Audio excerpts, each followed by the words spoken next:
if you never entertain any thoughts about UFOs or about ETs and want to get straight facts, read my book, Alien Agenda. It's simply a journalistic account of everything we know from ancient astronauts, everything I've talked about, plus so much more, plus remote viewing. It's all in there. Remote viewing, yeah. And is it them or us when we see all this stuff flying in the skies?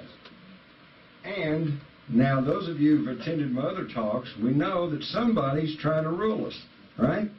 Somebody's trying to rule and control the whole human population through secrecy and deceit. Now, we go back, we've already looked at the ancient records, we've already looked at the Sumerian tablets. They tell us that in prehistory, these ETs had colonized on the earth. And they even say, and there are people like Sitchin who try to say that they created us as a worker race. Let me clarify this. Even they themselves had the same ethical arguments that we're having today. It's not right to act like God and create something. And the counter-argument was, we're not creating anything, we're just improving the breed. Whoa, wait a minute, isn't that what we do with cows and horses, sheep, dogs, cats? We breed them to improve the breed. And that's what they did. So don't get off in this thing saying that people are claiming that aliens created us. Nobody's trying to say that aliens created humans out of nothing. What they're saying is that they took Neanderthal, they tweaked with his DNA, and they produced Cro-Magnon, modern man. And this is why, by the way, that they have never, and will never find the missing link. Because there is no missing link. They simply did, and of course, up until recently, nobody understood about cloning or genetic manipulation or whatever, but they did. They even explained how they did it. In the Sumerian tablets, it said they took the egg of a earth primitive female, shall we call her Lucy, and they impregnated it with the sperm of an Anunnaki male, and then implanted the fertilized egg in the womb of a Anunnaki female. She carried it to term, and then through cesarean section delivered a hybrid that they call the Adama, the Adam. Adam? Wait a minute.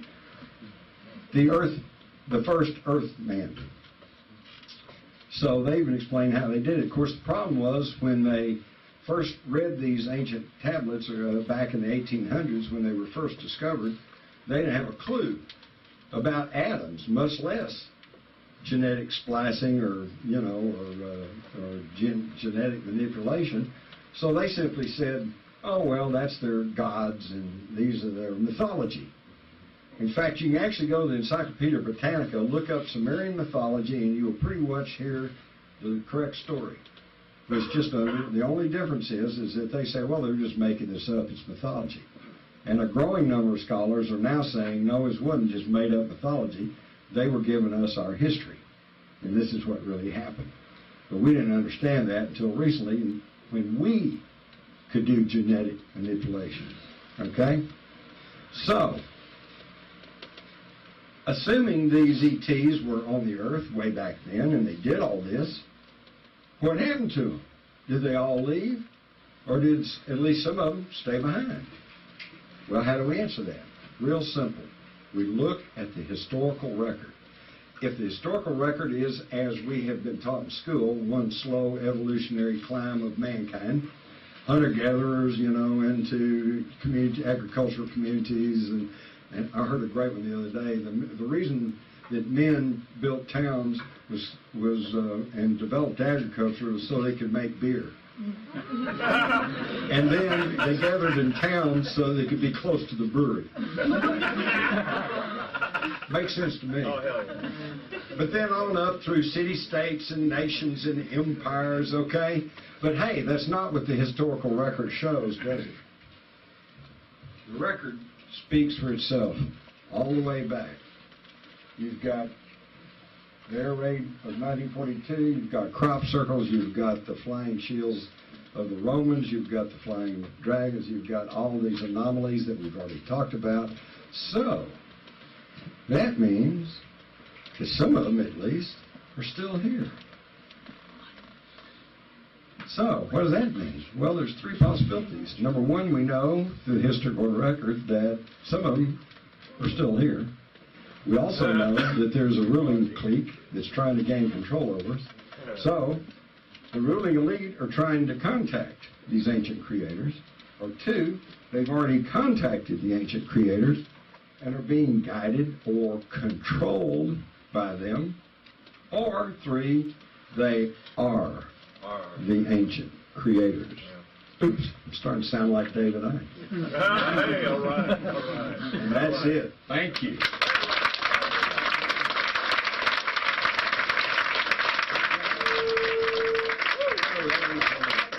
I know a lot of you have been sitting here a long time, and it's not going to bother me if you want to go move around or go find a... Oh, yeah. But I will throw it open for, if you got any questions, I will try to answer it. But be sure and shout out your question. I'm going to repeat it here so everybody can hear the question. Yes, sir. Please repeat that final slide, the three possibilities. Yeah, there they are. He said we could repeat the three possibilities. If you assume that the ancient Sumerian tablets are correct, and these ETs colonized the Earth way back there, probably setting up a worldwide, highly technological civilization, which for some reason, either through war or natural disasters, collapsed and left us with just vague memories of, for example, Atlantis. You know, everybody talks about Atlantis, and there's all these questions about Atlantis. Oh, there's an island in the Atlantic. No, it was the island of Santorini. No, it was the island of Cyprus. No, it was Antarctica before the pole shift. Okay, I submit to you, I suspect the truthful answer is yes, all of the above. We have these pyramids on the Giza Plateau. We have pyramids in China. We have pyramids in Eastern Europe. We have pyramids in South America, Central America. I think that at one point there was a worldwide, highly technological civilization which fell apart, again, either due to war and or natural disasters. And so what we're left with, along with these anomalies, is bits and pieces that we're sifting through thousands of years later and trying to figure out what does all this mean. But if they were here then it appears they're still here, or at least remnants of them. And the thing that worries me is that if they are in connection with the world's ruling elite, and the reason that I don't think the world's ruling elite is really, I don't put them under the classification of good guys, simply because look at their track record.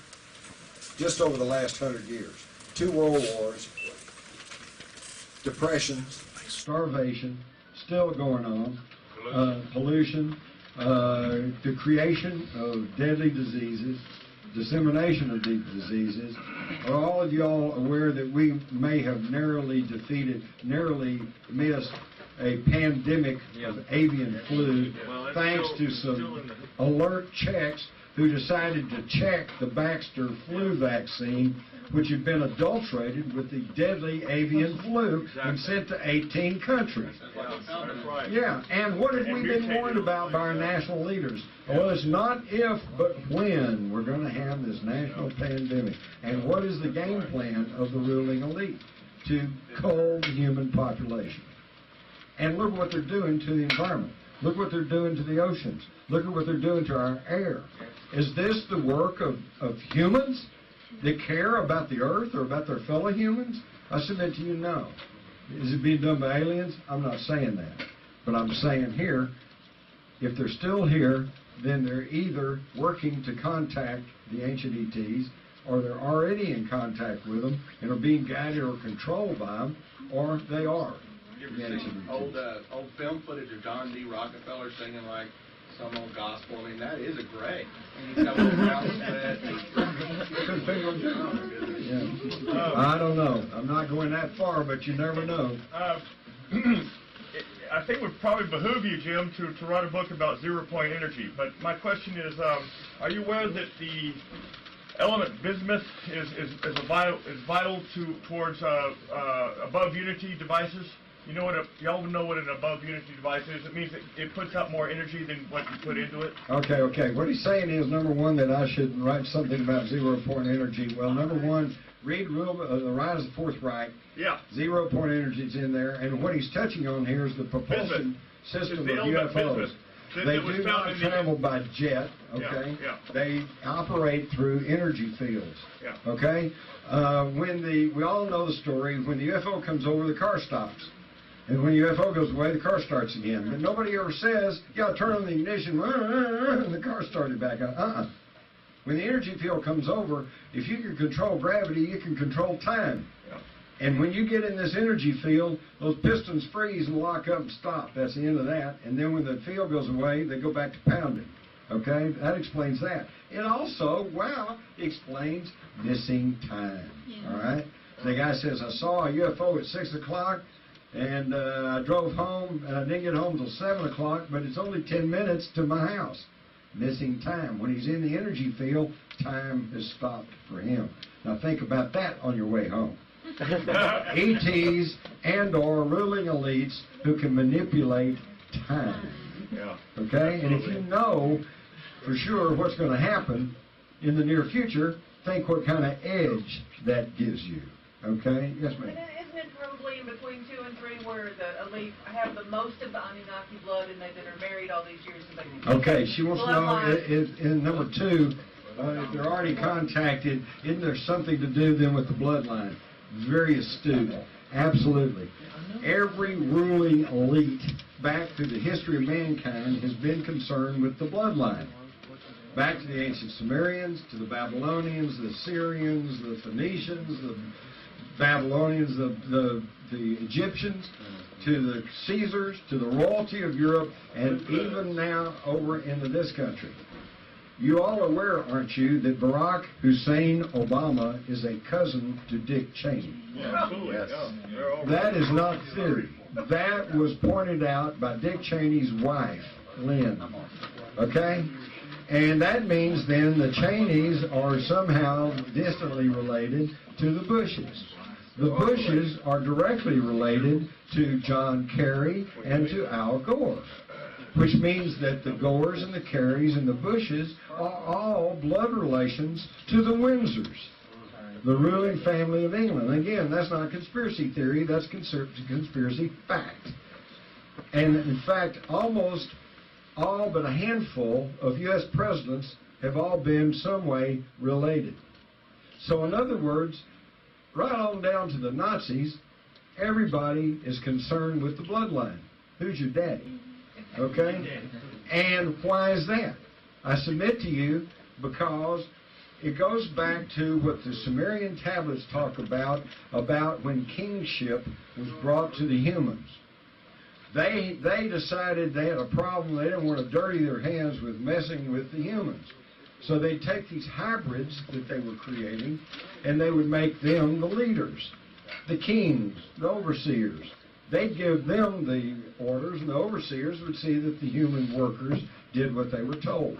And this has become racial memory and has traveled all the way down till today when they say, if you're of the bloodline, then you are fit to rule.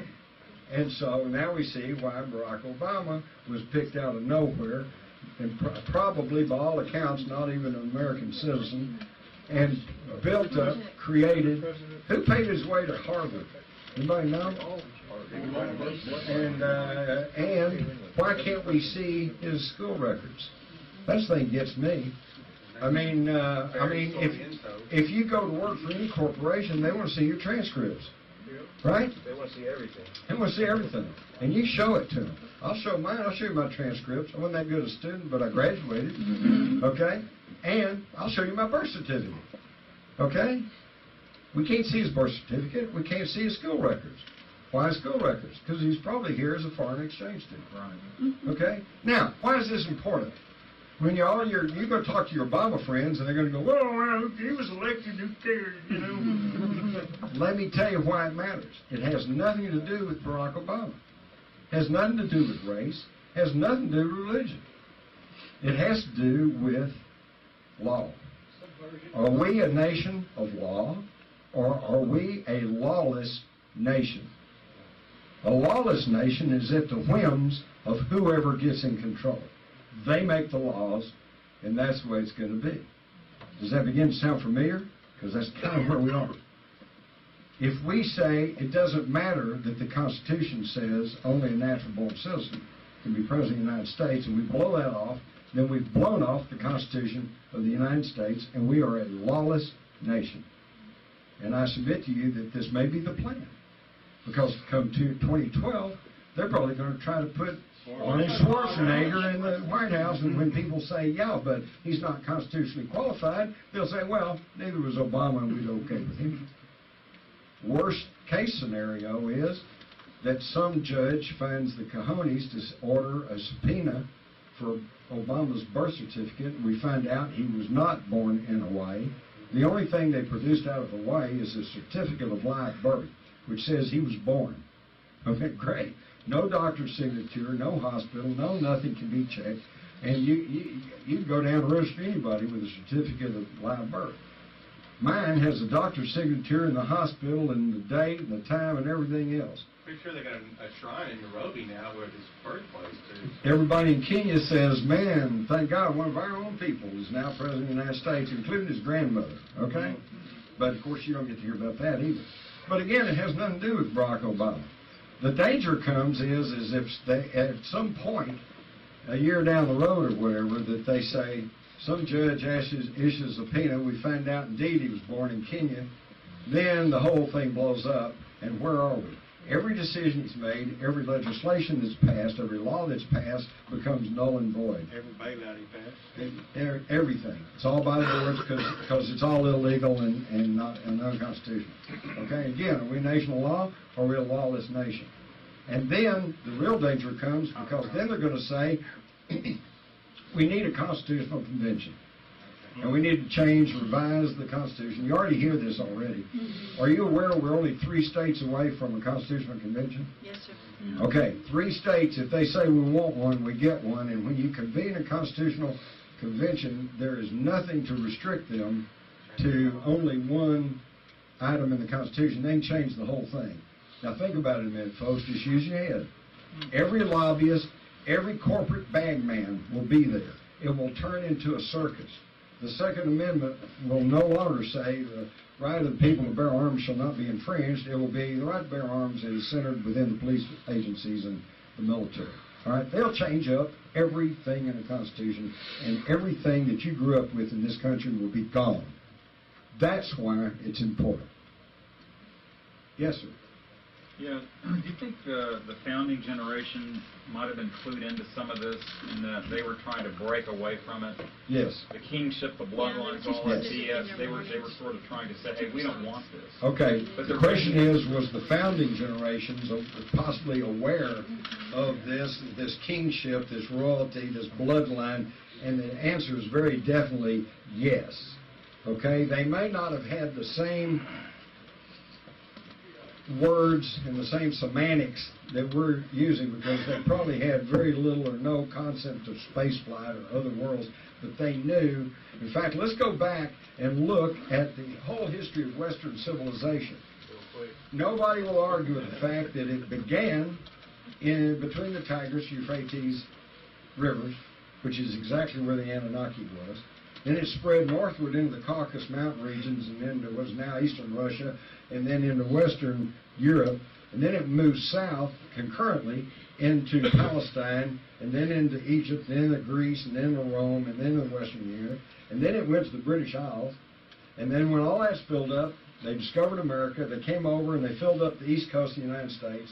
And during the 1800s, it was one western migration. They all moved and filled up the whole North American continent. Why was everybody moving? Well, history makes no secret about it. They were all kept moving westward to escape religious and political tyranny.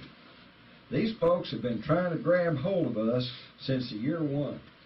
and we just moved. Okay? When they got tired of Boss Tweed telling them what to do in New York, they moved to Kentucky. All right? And when they got tired of the Kentucky legislature trying to tell them what to do and how to live, they moved to Kansas. And the same thing happened, then they moved to California. Folks, the problem is there's no place left to go. We can't just run away from them anymore. We've got to stand our ground, and we've got to regain our liberty and freedom as free-born earthlings. Okay? Costner's Garrison speech, too, about moving the capital a little further west. Yeah, exactly. Now, here in Texas, I think Texas ought to be, you guys are here in the heart of Texas. You're here in the capital. And, you know, I'm an old reporter. Everything I've ever told you is just, here's the information, you do with it what you want to. And I'm still coming from that standpoint. But I want to encourage you people, get out there and talk. Let's regain control over Texas. I love Texas. Holy cow, what a great place. We got everything you want, and yeah, some stuff you don't want. But we got a great deal going here.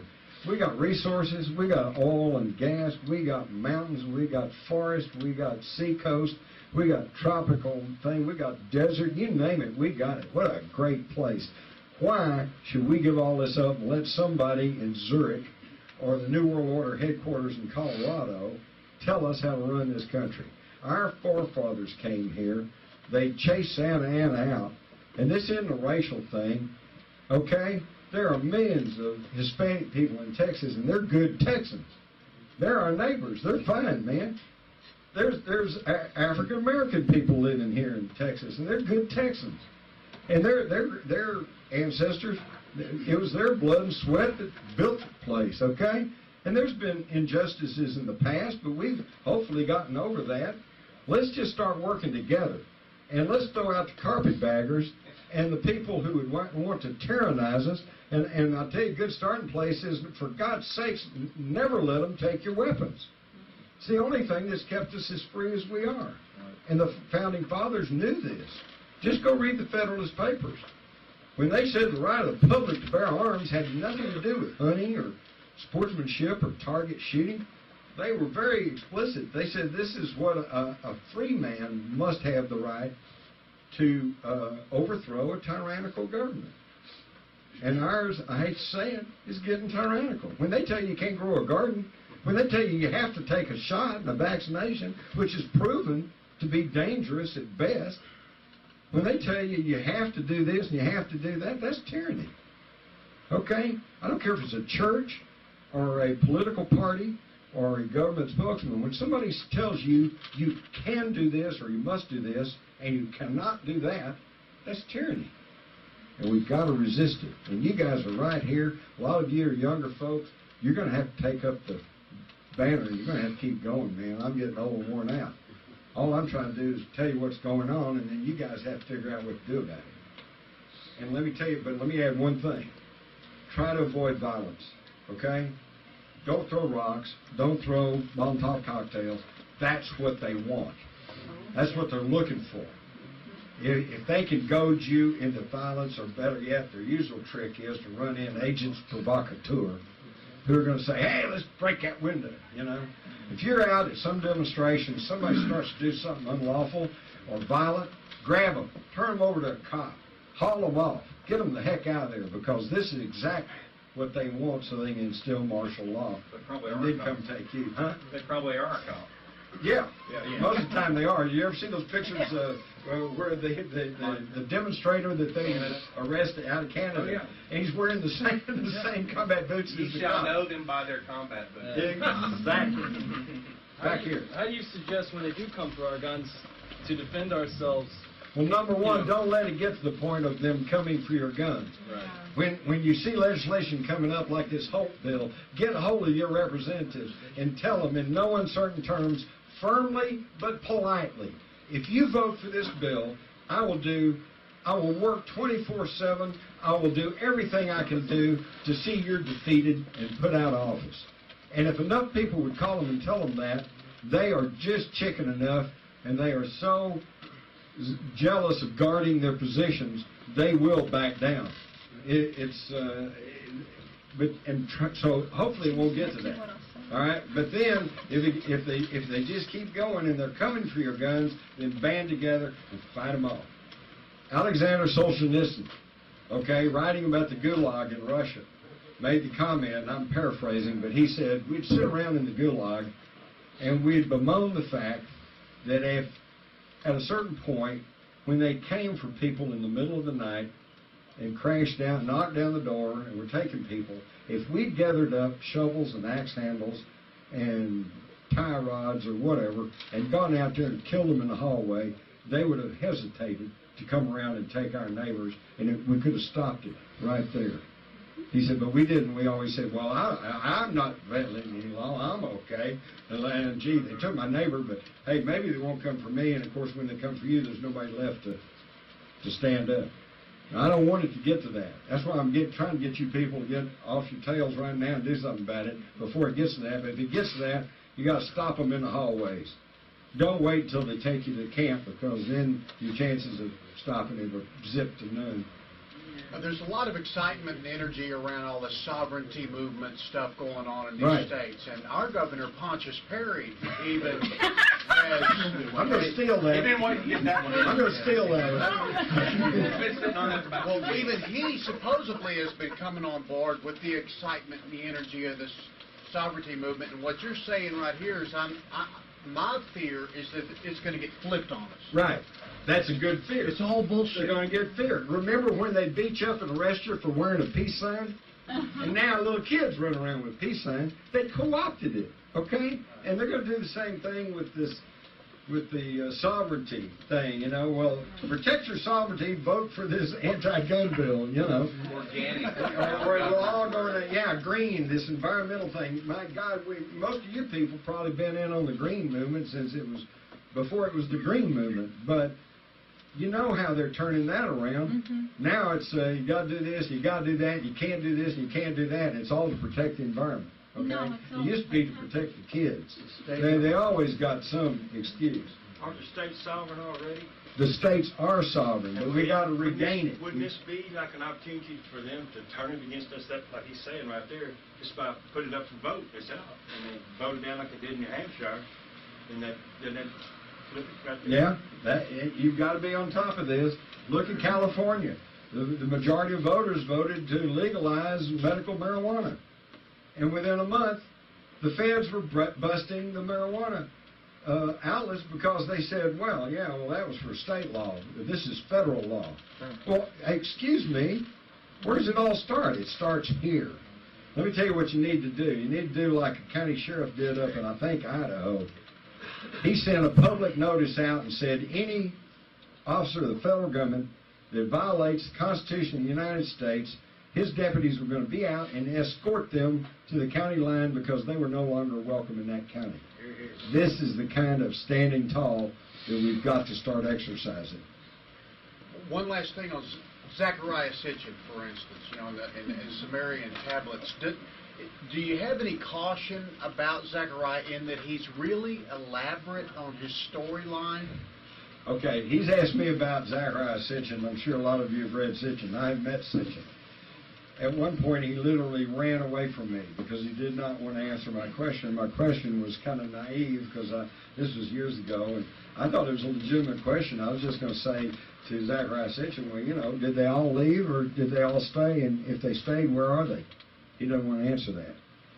I'm only going to say this.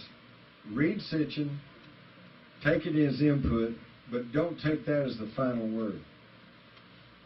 Y'all may know my friend Linda Moulton Howe. Yes, sir. She tells me that at one point she sat across from Sitchin, looked him right in the eye, and said, have you ever worked for the CIA? And he would not answer her.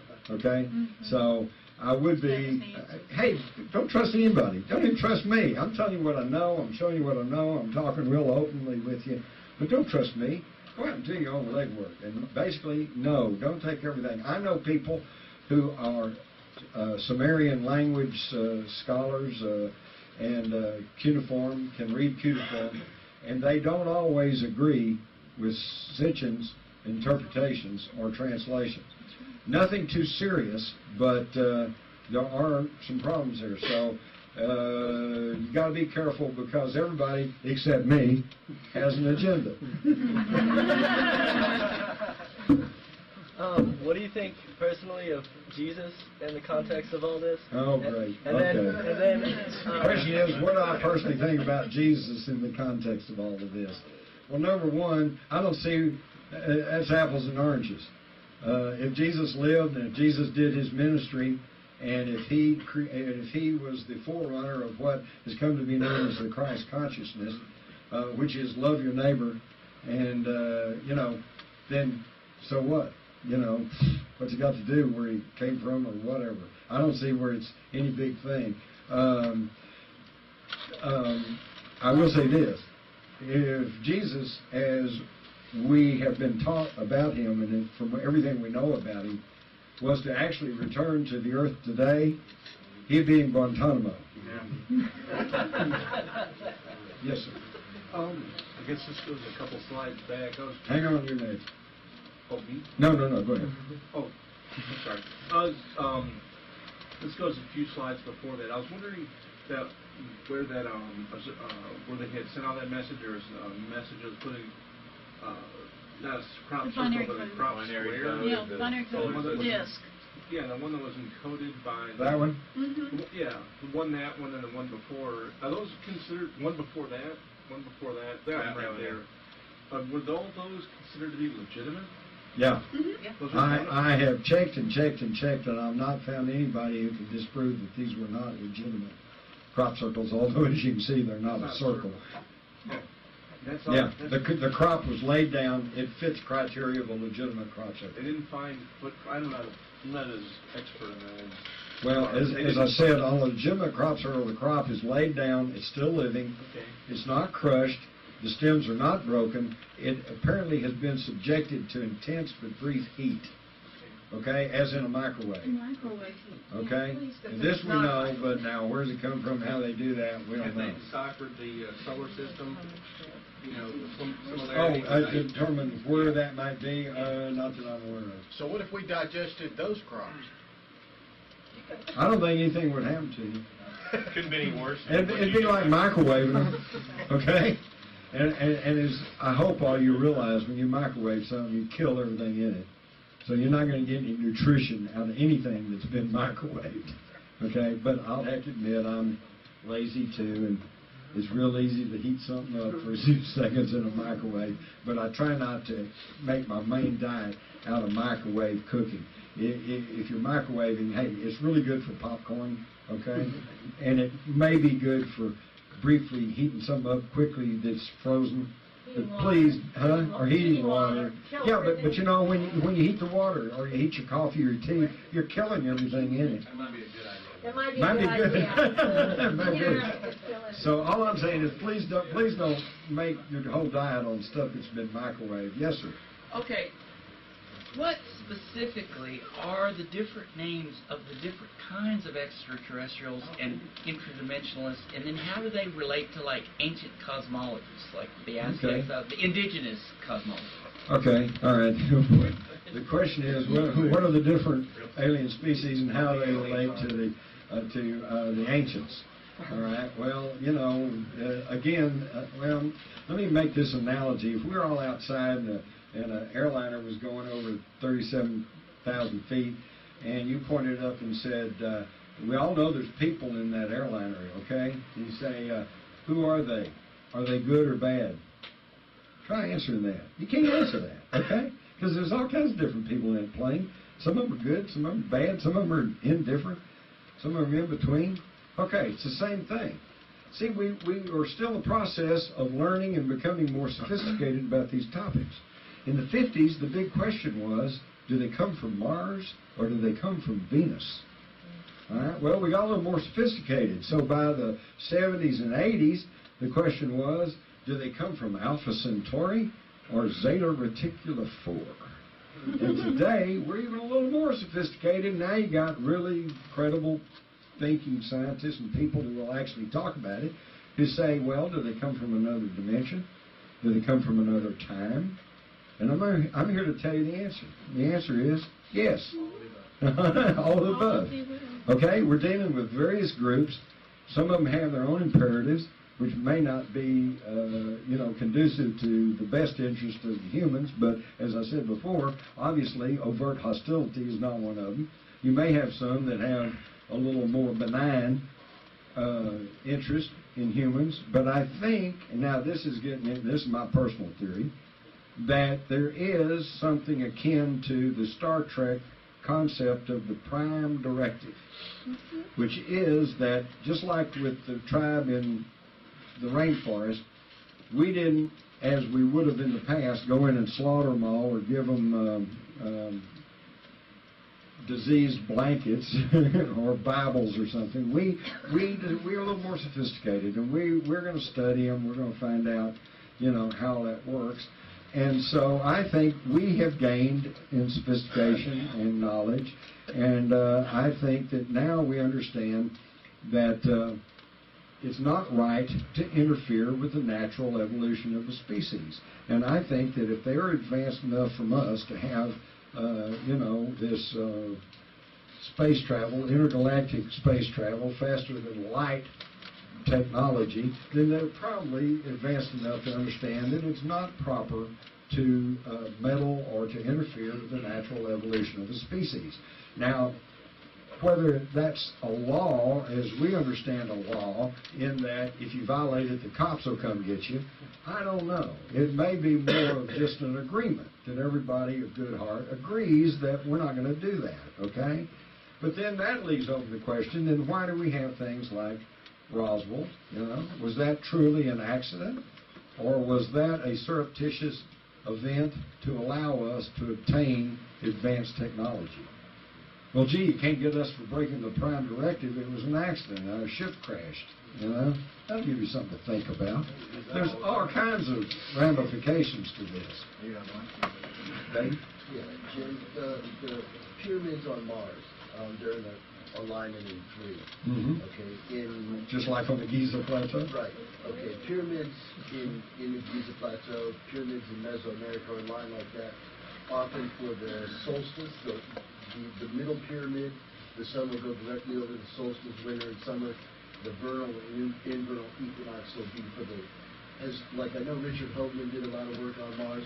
Right. Do you know anybody that's tried to do a correlate on Mars to see if it's the same thing happening on All right, he's asking if I know of anybody that's trying to correlate the positions of the pyramids on Mars with the pyramids on Earth, and other than the fact that they do seem to be in the same alignment and configuration, no, I don't know of anybody that's done all of the in-depth work on it, but let me tell you something that's going to blow your mind away, okay?